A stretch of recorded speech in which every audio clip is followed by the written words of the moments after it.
Alléluia, gloire à Dieu, bénédiction à tous et à toutes. J'espère que vous vous portez à merveille. Je me porte très bien et je sais que vous étiez nombreux à m'attendre pour cette guidance et je n'ai pas voulu quitter le 9 mars, voilà, sans la partager avec vous. La semaine dernière, on a bien commencé avec la guerre des rangs. Aujourd'hui, je vais parler du projet des rangs. En fait, la guerre des rangs est un message que le Saint-Esprit m'a donné depuis 2017, puisque chaque être humain naît dans une famille, naît dans une lignée pour accomplir une destinée prophétique.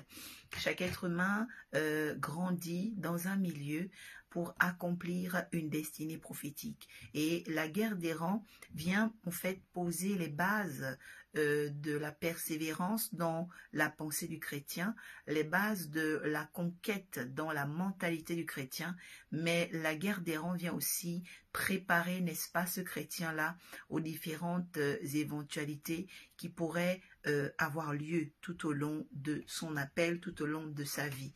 Donc il est très important de savoir à partir de cet instant de votre vie, vous êtes en fait rattaché à quelle guerre de rang? Quel est votre rang au niveau spirituel? Quel est votre rang par rapport à la promesse qui vous accompagne? Parce que, vous savez, la promesse d'un prophète, la promesse d'un chef d'entreprise, la promesse d'une mère, d'un chef de famille, n'est pas la même. Elle va varier en fonction du pays, des origines, de l'éducation, mais aussi des attentes de Dieu pour la génération. Dieu a des attentes pour chaque génération. Et à ceux qui viendront en différé, bienvenue dans la guidance ascensionnelle, qui est la météo du ciel pour emmener le croyant, chacun d'entre nous, à, n'est-ce pas, revêtir, d'accord, les connaissances qu'il lui faut pour entrer dans une nouvelle saison. Parce que la Bible dit qu'il y avait les fils d'Issachar, bien-aimés, qui étaient là et ils connaissaient ce que Israël devait faire dans une saison. Et dans cette saison, le Seigneur met dans mon cœur, il place dans mon esprit vraiment cette parole, cet enseignement sur la guerre des rangs. Et la guidance fait toujours 30 minutes, donc nous ne serons pas longs, mais nous allons être efficaces avec Genèse chapitre 49.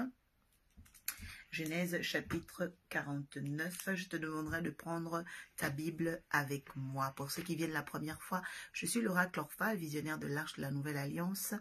Depuis 2017, j'utilise l'outil Facebook pour les guidances qui font énormément de bien à de nombreuses personnes, Dieu merci, par toute la terre et même des oins, des serviteurs de Dieu. Donc, vous aurez l'occasion de vous abonner sur la page Prophétesse Oracle Orpha officielle, mais aussi sur la page Arche de la Nouvelle Alliance depuis YouTube. Et là, ben oui, vous rencontrerez tous les enseignements que le Seigneur m'a fait grâce d'avoir.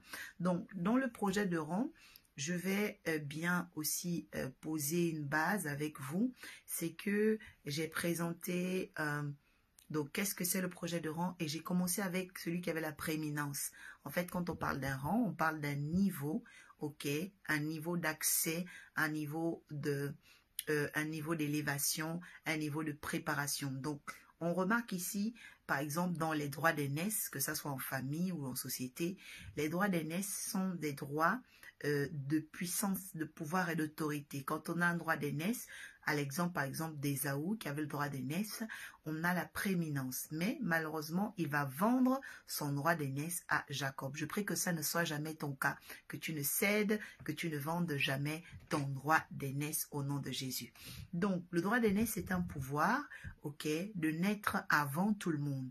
Le droit d'aînesse, c'est une grâce d'arriver avant tout le monde. Et voilà, donc en fait, un droit d'aînesse vous rend avant-gardiste, vous rend prédominant et vous donne aussi cette capacité en fait de surgir là où beaucoup de gens ne vous attendent pas. Donc ça c'est vraiment une chose très importante. Lorsqu'il y a le droit d'aînesse, les personnes peuvent surgir là où on ne les attend pas. Écris ici, Seigneur, tu vas me faire surgir là où personne ne m'attend. Oui, bien-aimé, moi je suis convaincue d'une chose dans ma vie. aujourd'hui, c'est que le prophétique domine. Je dis bien que le prophétique domine. Et ma prière ce soir, c'est que le prophétique commence à dominer tous ceux qui me regardent, qui m'entendent et qui entendront cet enseignement au nom de Jésus. Que le prophétique domine ta vie. Bien-aimé, quand tu es dans le prophétique, tu n'es pas dans le dogmatisme. Quand tu es dans le prophétique, tu n'es pas dans le réalisme. Quand tu es dans le prophétique, tu cherches la vérité de Dieu, tu cherches la présence de Dieu, tu cherches le soudain de Dieu, le tout à coup de Dieu qui va illuminer ta vie. Moi, je te le dis, Marie allait au puits, elle avait son programme à elle, mais tout à coup, un ange est arrivé. Et toi qui es là, je vais te dire une chose. Tout à coup, quelque chose va se passer pour toi dans la nuit du 11 au 12 mars, dans la nuit du 9 au 10 mars. Ce soir, cette nuit, quelque chose va se passer pour toi. Parce qu'en Jésus, il y a toujours de l'espoir. Lorsque vous avez la foi, lorsque vous êtes un enfant de Dieu, lorsque vous êtes sur la terre, vous devez croire que quelque chose va se passer. Quelqu'un dit ici, quelque chose va se passer pour moi, assurément. Oui, bien-aimé, quelque chose se passe toujours pour les hommes et les femmes qui ont la foi. Que l'Éternel te bénisse. Grâce divine, Oniategra, prophète Winner, Cassie Seki. Merci à tous d'être là. Et donc, nous sommes vraiment dans un temps où la parole, ok, se veut esprit et vie. La parole se veut esprit et vie. Je vais lire le texte de Genèse 49 et nous allons lire tous ensemble puisque c'est la suite.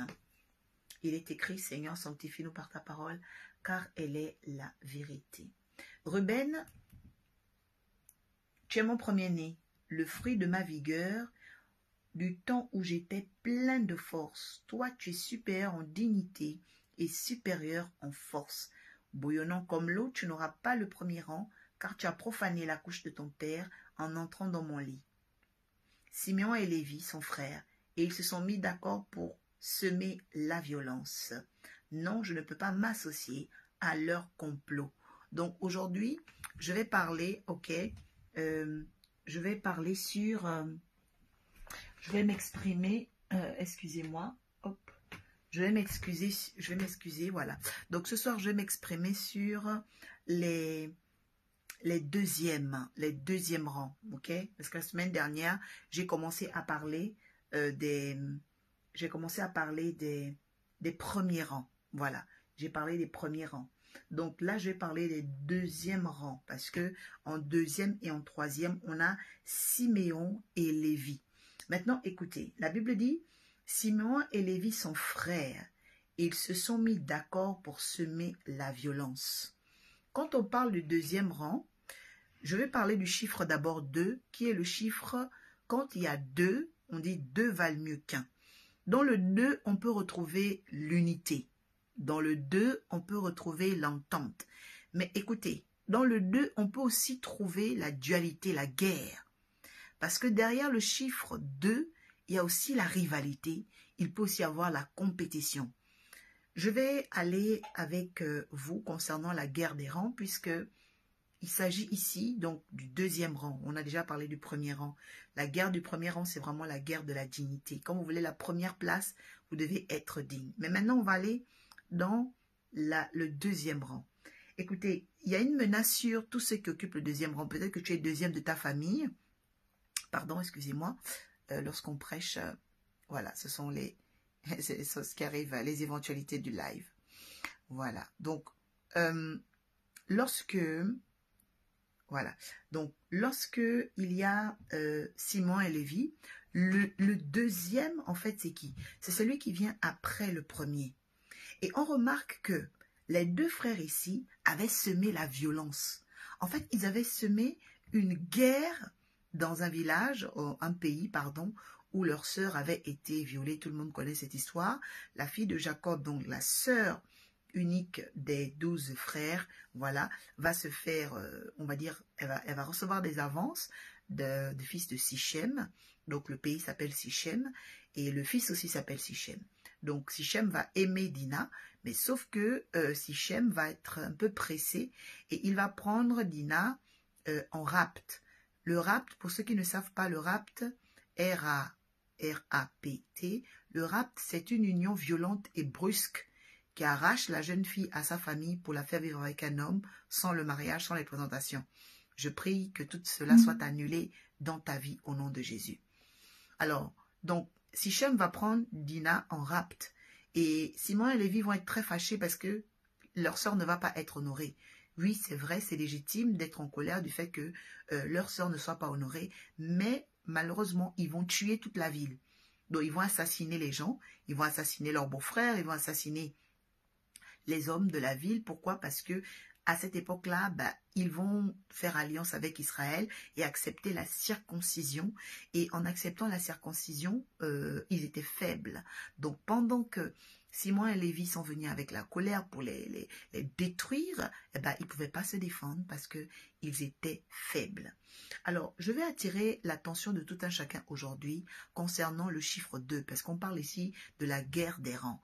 Pour ceux-là qui se retrouvent à 2, qui se retrouvent deuxième, pour ceux-là qui sont comme des deuxièmes figures, il faut veiller à la guerre intérieure.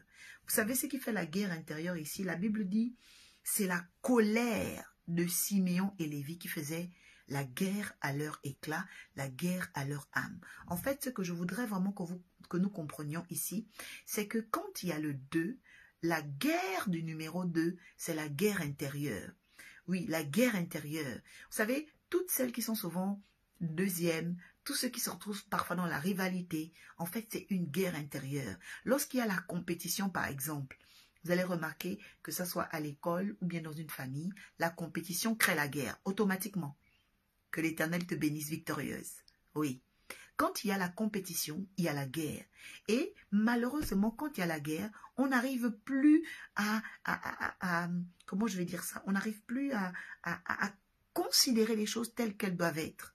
Bien-aimé, je veux attirer ton attention concernant l'esprit de rivalité. Vous savez, dans le 2, il y a la rivalité. Dans le 2, il y a la rivalité. Et beaucoup de gens souffrent aujourd'hui parce que ces personnes-là se retrouvent dans la rivalité. Ces personnes-là se retrouvent dans la guerre. Ces personnes-là se retrouvent dans une forme de difficulté à accepter l'autre. Vous savez, aujourd'hui, on parle par exemple du racisme. Eh bien, c'est caché dans le 2. Parce que 2, je vais vers l'autre, je vais vers ce que je ne connais pas. Mais finalement, ce que je vois ne me plaît pas. Ce que je vis ne m'arrange pas. Alors, qu'est-ce qui va se passer? Il y a une guerre intérieure. Je suis venue aujourd'hui pour te dire que toute guerre intérieure en toi, tout malaise en toi sera vraiment détruit par la puissance du Saint-Esprit. Bien-aimés, Simon et Lévi ont fait quelque chose de grave, de très très grave, à cause de l'esprit de rivalité. Il y avait une guerre intérieure en eux. Bien-aimé, quand il y a la guerre intérieure, il y a beaucoup de choses dans ta vie qui peuvent devenir compliquées. Tes relations, tu peux les perdre. Les gens peuvent se séparer de toi. Pourquoi? Parce qu'au-dedans de toi, en fait, il y a une guerre. Ma prière, c'est que la guerre qui est au fond de toi prenne maintenant fin et que le Seigneur te donne la paix, qui est armistice. Que le Seigneur te donne la paix au nom de Jésus. Bien-aimé, lorsque nous sommes dans la guerre du deuxième rang, nous devons être prudents dans notre vie. Oui, écrit ici, dans la guerre du deuxième rang, je dois être prudente dans ma vie. Oui, dans la guerre du deuxième rang, nous devons être prudentes. Tu es peut-être la deuxième femme d'un homme, c'est-à-dire que cet homme a déjà été marié, après il a divorcé, toi il t'épouse en second. Il faut savoir qu'il y aura une guerre. La guerre qui va arriver, c'est une guerre intérieure. Parce que cet homme-là, il a déjà des enfants. Il s'est déjà accompli. Alors toi, tu arrives dans sa vie en deuxième, que tu le veuilles ou non. Alors il y aura une guerre.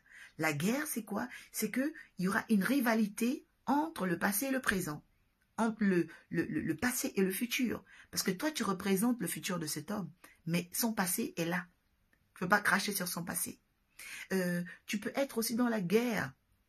Parce que dans ta famille, par exemple, tu n'as pas la prééminence. Dans ta famille, peut-être tu n'es pas l'aîné. Dans ta famille, tu n'es pas le préféré, tu n'es pas la préférée.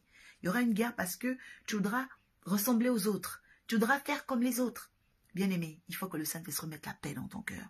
Tu peux aussi être dans la guerre où parfois tu es dans l'église, tu n'es peut-être pas le numéro 1, tu es dans l'église, tu n'es peut-être pas la préférée de ton pasteur et finalement, il y a une guerre intérieure qui naît parce que tu vas te dire, il faut que moi aussi.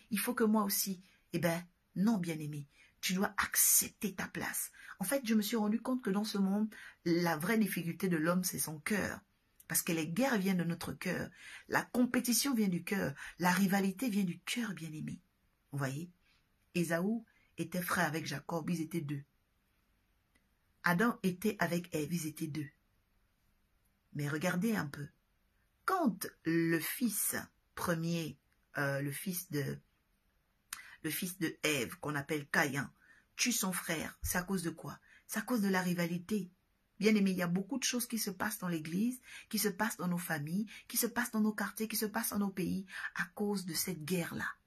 C'est la guerre du deuxième rang. Parce que souvent, beaucoup de gens ne sont pas en paix avec ce qu'ils sont, ce qu'ils représentent. Mais nous, enfants de Dieu, nous devons commencer à faire un travail sur nous. Lorsque tu vois que tu es en guerre intérieure avec quelqu'un, tu es en guerre intérieure avec une idée, tu es en guerre intérieure avec une dimension, tu dois rentrer dans la prière, bien-aimé. Parce que tu risquerais de devenir comme Simeon et Lévi. Que l'Éternel vous bénisse, serviteur de Dieu, Jérémie Mambengue. Amen. La Bible dit, ils se sont mis d'accord pour semer la violence. Ils ont voulu semer la violence. Vous voyez, quand les gens sont dans la compétition, ils ne voient même plus qu'ils deviennent violents. Ils deviennent arrogants. Ils deviennent méchants. Vous voyez? Donc ça produit des choses tellement négatives quand il y a un esprit de violence, de compétition et de rivalité. Mais je prie aujourd'hui. Bien aimé, je prie aujourd'hui. Là où il y a une concurrence, une rivalité, dans ta famille, dans ton couple, dans ton être, dans ton appel, dans ton église, que l'Éternel éteigne cela à temps au nom de Jésus. Je dis, avant qu'il ne soit trop tard, qu'un ange se lève et broie la compétition qui est en train de se lever contre toi, la compétition qui est en train de se lever dans ton cœur, la compétition qui est en train de se lever dans ton pays. Oui, bien-aimé. Écoutez maintenant Jacob. Jacob dit non. Ce que je vais te dire aujourd'hui, la guerre du deuxième rang, tu dois cibler les choses que tu dois refuser. Tu dois cibler les choses que tu dois refuser. Jacob a dit non, je ne veux pas m'associer à votre complot. Vous savez, dans la guerre du deuxième rang, tu dois apprendre à cibler ce que tu t'interdis. Tu dois apprendre à cibler ce que tu ne veux pas. Parce qu'il y aura des choses qui vont arriver. Il y aura des choses qui vont arriver. Il dit, je ne veux pas m'associer à votre complot. Bien-aimé, nous sommes en mars 2023. Tu dois savoir que Dieu veut te donner une seconde chance. Vous savez, la seconde chance, c'est aussi la guerre des rangs. C'est aussi la guerre du deuxième rang. Par exemple, avant, tu avais peut-être des moyens. Tu avais beaucoup d'argent. Tu as dilapidé. Mais tu reviens à Dieu, tu demandes pardon. Avant, tu vivais une vie de sanctification. Tu ne péchais pas. Et tu es tombé dans le péché. Tu es rentré dans la fornication. Tu es rentré dans l'impudicité, l'adultère. Dieu te donne une seconde chance. Tu es dans la guerre du deuxième rang. Quand il y a la guerre du deuxième rang, tu dois faire attention à ce que tu t'interdis. Oui, parce que la nouvelle naissance, même pour nous qui prêchons Jésus, qui acceptons Jésus, nous sommes dans la guerre du deuxième rang. Parce qu'on n'est pas israélite, on n'est pas juif. Mais Dieu nous rachète parce qu'on est des peuples d'ailleurs. Mais il nous rachète pourquoi? Parce qu'il est miséricordieux. La Bible dit, car la bonté et la miséricorde de Dieu durent à toujours. Donc, malgré le fait qu'on ait des origines des sorciers, des origines bizarres, dans nos ADN, il y a le vampire et la sorcellerie, le Seigneur nous regarde et nous donne une seconde chance. Là, nous sommes dans la guerre du deuxième rang. Et dans cette guerre du deuxième rang, nous devons être prudents sur les choses, bien aimées, qu'on ne veut pas associer à notre nouvelle naissance. Écrit ici, il y a des choses que je ne veux pas associer à ma nouvelle naissance.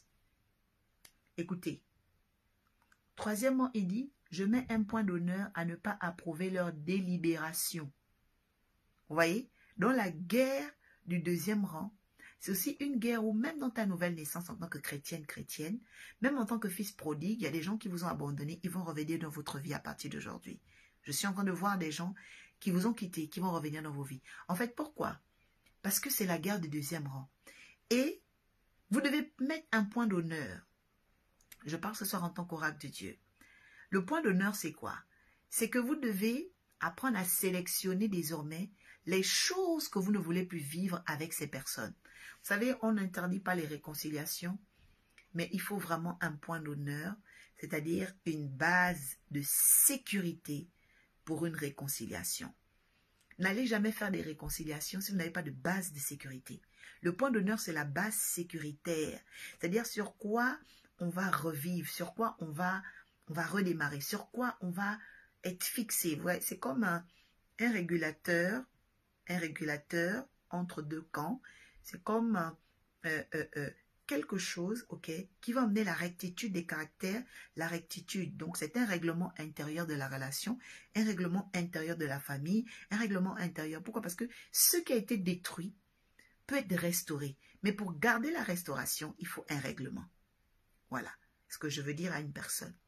Dans la guerre de deuxième rang, nous devons veiller, ok, quand on a une seconde chance, quand on a un nouveau départ, quand on a quelque chose qui revient. On n'avait plus l'espoir, mais la chose revient.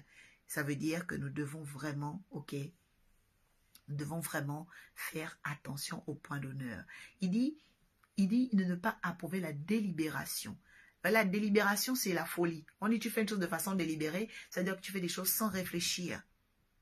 Je veux dire que dans la guerre des rangs, il faut donner la place à l'esprit de réflexion. La Bible dit que celui qui réfléchit trouve le bonheur. Ouais, c'est dans le livre de Proverbes. La Bible dit que celui qui réfléchit sur les choses trouve le bonheur. Oui, quand tu réfléchis sur les choses, tu trouves le bonheur. Et toi qui es là, je suis en train de bénir tes réflexions au mois de mars. Je décrète et déclare que mon Dieu, l'Éternel des armées, bénisse tes réflexions. Bien aimé, la Bible dit qu'un désir accompli est un arbre de vie. Mais un désir inassouvi il rend le cœur malade. La volonté de Dieu, c'est de nous rendre heureux. Comment? Par notre réflexion. C'est pourquoi il est important de prendre un temps, même le matin, de laisser ton téléphone et de prendre le temps de penser ta vie. Oui, tu dois penser ta vie. Tu dois prendre le temps de réfléchir. Qui tu veux être dans 5 ans? Bon, on va oublier la boucle d'oreille cette fois-ci. Qui tu veux être dans 5 ans, bien-aimé? Qui tu veux être dans 5 ans? Qui tu veux être dans 6 ans? Qui tu veux être dans 7 ans? Nous devons laisser place à la réflexion. Le point d'honneur, ça veut dire, voilà, une forme de folie. Vous voyez, il y a une forme de folie parfois. On ne sait pas pourquoi. Mais bien aimé, je prie à partir d'aujourd'hui que le Dieu d'Abraham, d'Isaac et de Jacob ferme les portes de la délibération, ferme les portes de la folie dans ta vie, dans ton caractère et tes attitudes, et que tu vives des jours nouveaux, des lettres d'or et de sagesse au nom de Jésus. Amen. Vraiment, c'est important, la guerre du deuxième rang. Il dit, mus par la colère, ils ont tué des hommes. Poussés par leur caprice, ils ont mutilé des taureaux.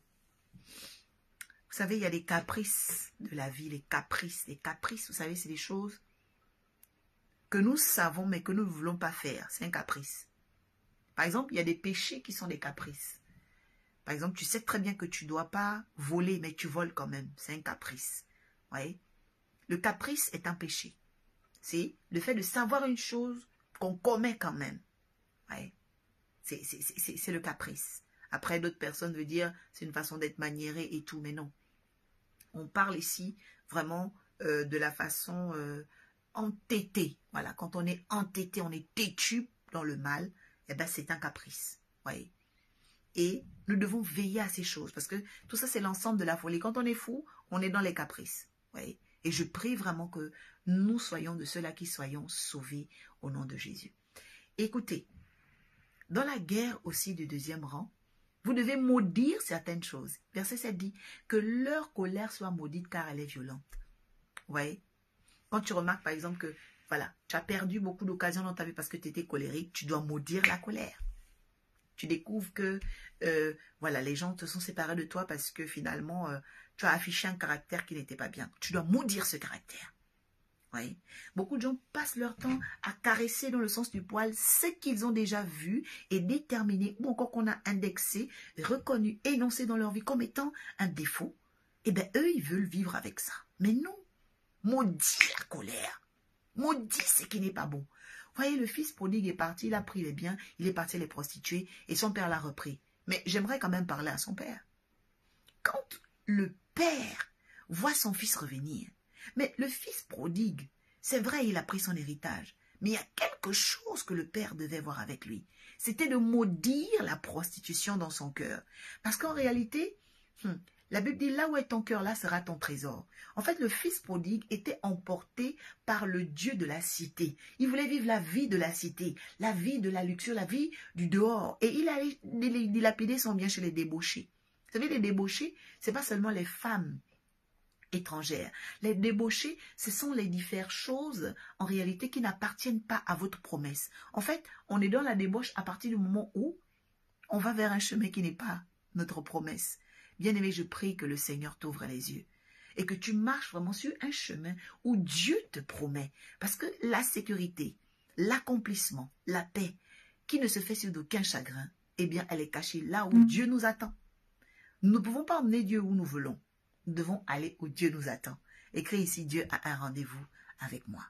Oui, nous devons aller là où Dieu nous attend. Et c'est ça la sagesse du Seigneur. La Bible dit, maudite soit leur colère. Donc je veux dire, dans la guerre de deuxième rang, quand tu as une seconde chance dans ta vie, quand tu as un fils prodigue qui revient, quand tu as des gens qui t'ont déçu qui reviennent dans ta vie, il faut mettre des bases sécuritaires, mais aussi il faut maudire avec une force capitale. Oui, il faut maudire avec une force capitale le défaut incarné par le mal. Donc ici, Jacob avait voulu protéger ses enfants et il a maudit la colère. Ouais. Donc il n'a pas renié Simeon et Lévi, puisque les Lévites ont fait le service de sacrificature dans le peuple d'Israël depuis toujours. Mais nous voyons que ce père-là a maudit l'emportement. Il a maudit la colère.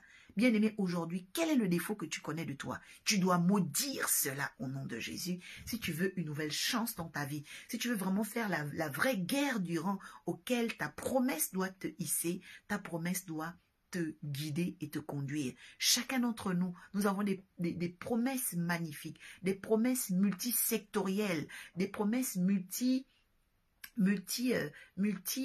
polyvalentes, vous voyez, elles ont la capacité de nous hisser au sommet. Mais est-ce qu'on a déjà ciblé, identifié le défaut qui peut emmener des problèmes dans notre promesse? Est-ce qu'on a identifié la chose qui peut combattre notre promesse? Alors quand on l'identifie, on doit maudire cette chose au nom de Jésus. Et pour Simon et Lévi, c'était l'emportement, la colère, car cette colère-là était implacable.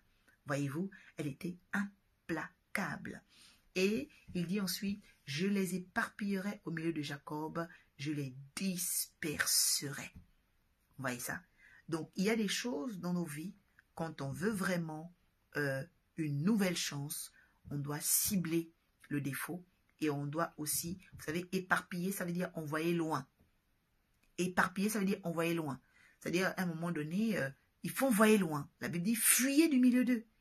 Qu'est-ce que toi, tu as identifié que tu ne veux plus vivre en 2023? Il va y avoir des fréquentations que tu dois envoyer loin de toi. Il va y avoir des types de pensées, ok? Des réflexions que tu dois envoyer loin de toi. Il va y avoir des attitudes que tu dois envoyer loin de toi.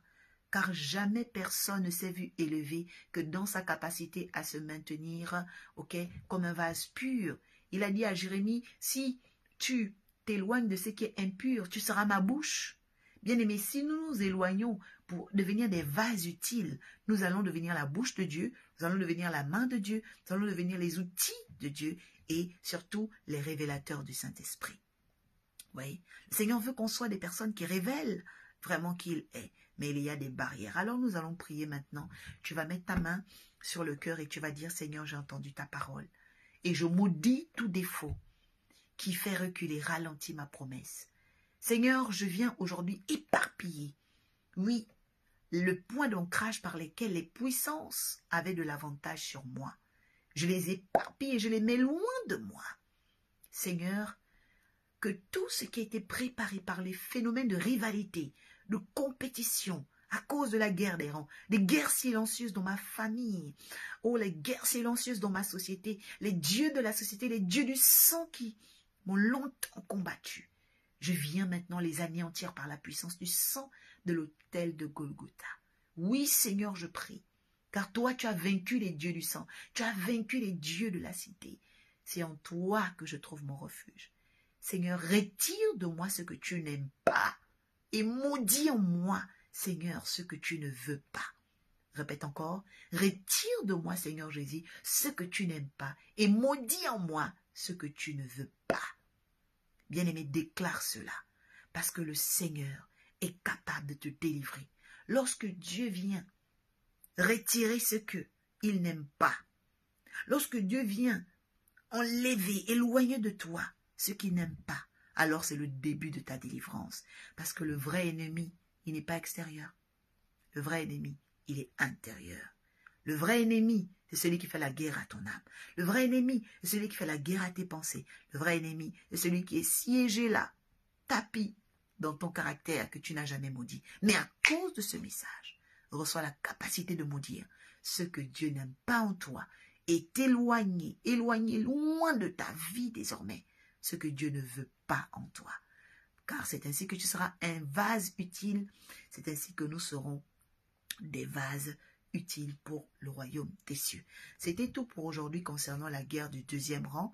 Je rappelle encore que nous sommes dans la guerre des rangs, donc on va aller jusqu'à la guerre du 12e rang puisqu'il y a 12 tribus et peu à peu on va vraiment aller comprendre par la révélation du Seigneur qu'est-ce qu'il attend de nous semaine après semaine. C'était l'occasion aussi de vous inviter pour dimanche à compter de 14 h à l'Ordinal 12 rue des Chauffours à Cergy où vous pouvez me rencontrer, vous me retrouver.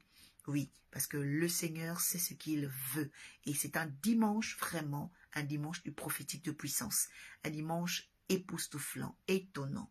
Je veux laisser l'onction de Dieu avec vous. Je veux laisser la grâce de Dieu sur vous parce que dimanche, je crois que quelque chose de spécial, oui, dans mon intercession depuis le mercredi hier, le Saint-Esprit me convainc que quelque chose de spécial va avoir lieu ce dimanche. Viens avec ta famille et tu seras le bienvenu. De porter quelque chose de vert. Porte quelque chose de vert. Tout le long du mois de mars, nous portons green light. Green light means the way the nature grown up.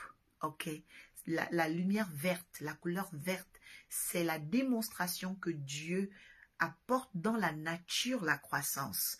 Et elle est basée, ce mois-là, ok, ce mois est basé, donc la bénédiction du mois de mars est basée sur le psaume 92, ok, verset 13. La Bible dit, les justes croissent comme les palmiers et ils sont plantés dans la maison de Dieu. Donc je veux que ce mois-là, tu connaisses la croissance. Et cette vraie croissance, en fait, c'est d'abord dans notre nature en Dieu, notre personnalité en Dieu. Et là, je vais aborder la question du cœur sacré. Qu'est-ce que c'est le cœur sacré? Vous savez, beaucoup de gens servent Dieu sans le cœur sacré. Oui, le cœur sacré, c'est un mystère. Et je vais parler de cela dimanche. Je veux que tu viennes, voilà, avec les personnes que Dieu te mettra à cœur au nom de Jésus. Ok? Voilà. Donc, nous sommes bien au terme de cette guidance. Je vais saluer tout le monde. Benvindo, Mouti Mouni, l'Éternel vous bénisse. Je vois également le serviteur de Dieu, le prophète, Chant du Christ Mission. Merci, shalom, shalom, prophète de l'Éternel. Que Dieu bénisse tout le peuple de Mission Chant du Christ. Je vois aussi le fils de l'Arche, le prince William Mitamag, l'Éternel te bénisse, fils de l'Arche.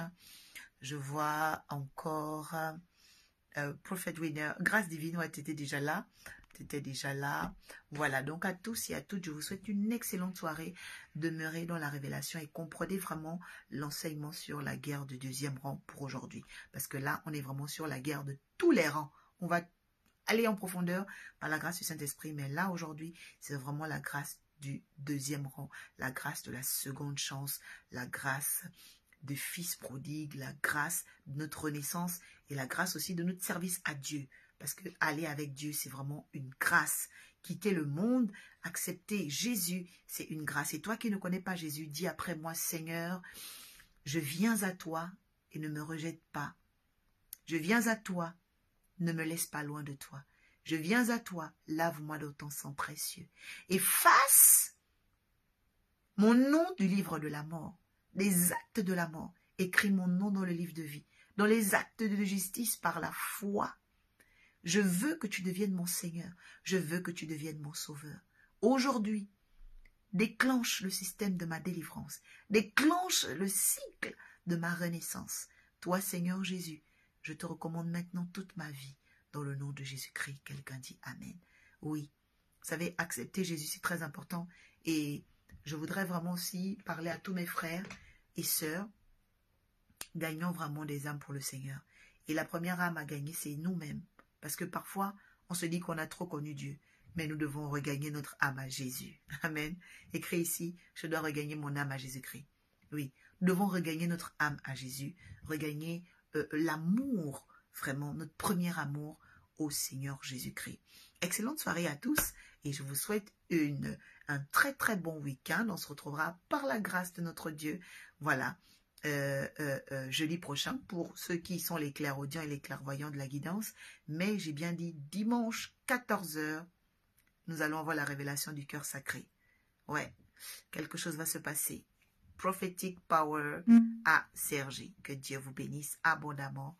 Bonne soirée, shalom.